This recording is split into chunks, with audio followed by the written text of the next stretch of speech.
Hey everyone, so look, this election is going to be close. So what I need everybody to do is get out and vote. History will talk about this race. Yeah.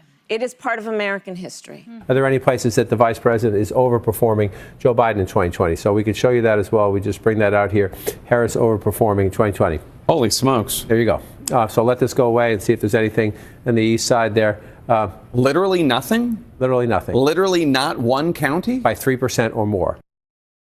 That map of where she did not perform, the like completely grayed out map where she never overperformed Biden more than 3%, that's just rough. The task before us will not be easy, but I will bring every ounce of energy, spirit, and fight that I have in my soul. CNN projects that Donald Trump will win the state of North Carolina. This is the first of 7 battleground states that we're keeping an eye on. Georgia will go to Donald Trump. Georgia, a very highly contested battleground of 16 electoral votes. CNN projects that Donald Trump will win the great Commonwealth of Pennsylvania. This is a huge, huge achievement for Donald Trump. Donald Trump is on track to sweep the 7 battleground states. We still have 3 outstanding. We'll see how those go. But he did better almost everywhere. Seeing people who seemingly had nothing in common coming together by the thousands with a level of optimism and, dare I say, joy about the possibilities for America.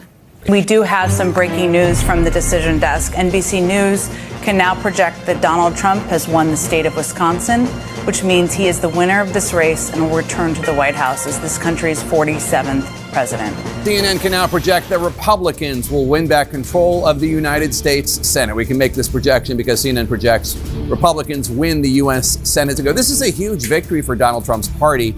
What is unprecedented and a bit historical about that race, it is the closest presidential race in the 21st century in terms of the outcome. I watched Kamala, who's a sad figure. I watched her the other day saying the election was very close.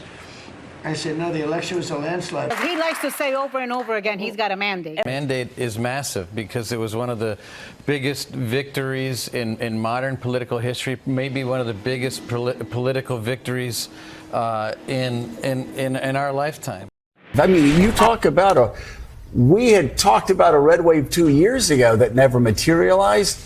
This is the biggest red wave I've seen since Ronald Reagan's 49-state victory in 1984. That's called one of the greatest, biggest landslides in history. So you won't hear from the vice president tonight, but you will hear from her tomorrow. She will be back here tomorrow, not only to address her supporters, but to address the nation. And you know, I sometimes think about, you know what, I am not president of the United States. We've achieved the most incredible political thing. Look what happened. Is this crazy? He became only the 2nd Republican to win a majority of the popular vote since 1988. In 36 years. God spared my life for a reason.